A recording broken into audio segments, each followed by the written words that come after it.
Good morning, children. How are you all? Are you all studying GK? Okay. Today we are going to study the 10th chapter, Source of Life. What is the source of all life, children? Yes, it is water. Without water, there would be no life in earth. Isn't it, children? About 71% of the surface of earth is water. So water is a precious natural resource. As most of the Earth's surface is covered by water, you might think that there is plenty of water for everyone to use. But this is not the case. Most of this water is found in the oceans. Since ocean water is salty, it cannot be used to drink or grow plants, cook food, bathe, or wash clothes. For these tasks, we need fresh water which comes from rain or snow and falls into rivers and lakes. Hence, it is necessary to conserve water. The ancient technique used to store and utilize rainwater is rainwater harvesting. From olden times, people used to store and utilize rainwater. The Buddhist monks living in the Kanheri caves near Mumbai cut grooves in the rock, faced to direct rainwater into small tanks which had been dug into the rock by them. The Kanheri caves comprises ancient Buddhist caves.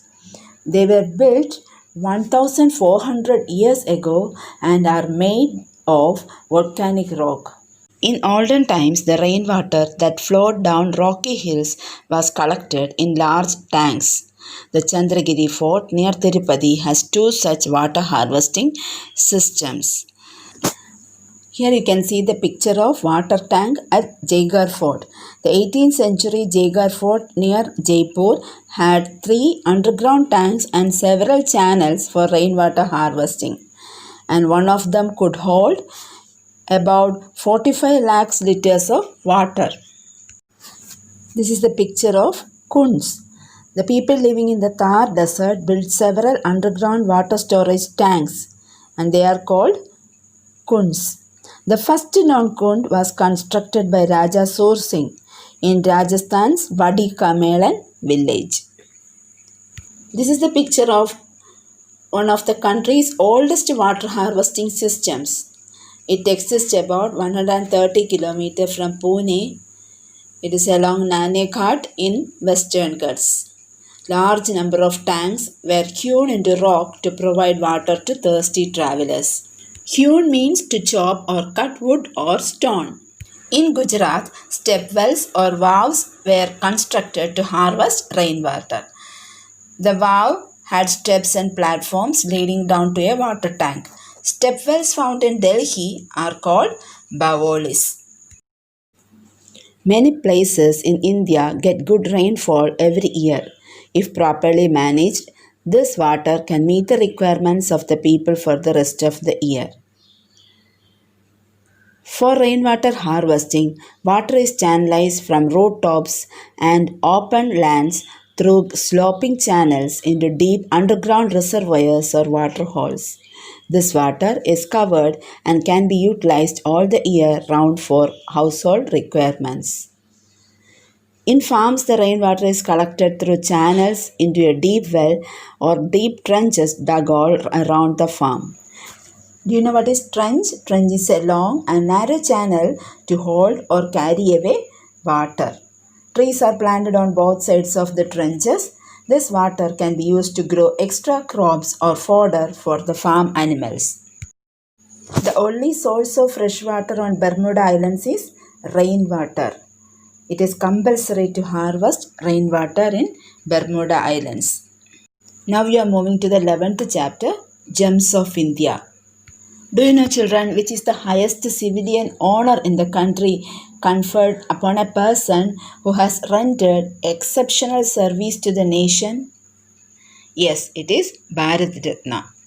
Here, the pictures of the eminent personalities who are the winners of Bharat Ratna are given. You have to identify them. So, we will move to the first question. The former president and rocket scientist who is popularly known as the Missile Man of India. Yes, APJ Abdul Kalam.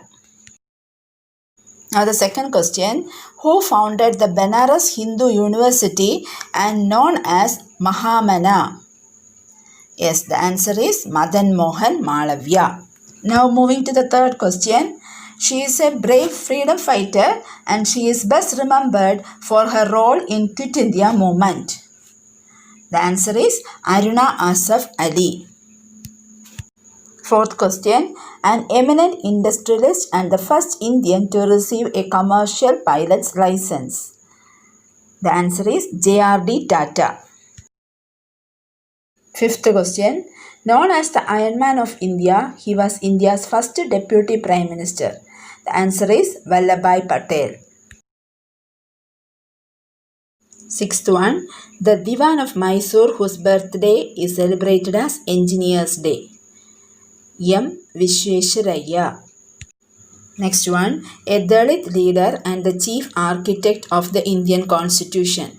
Answer is B.R. Ambedkar. Last one.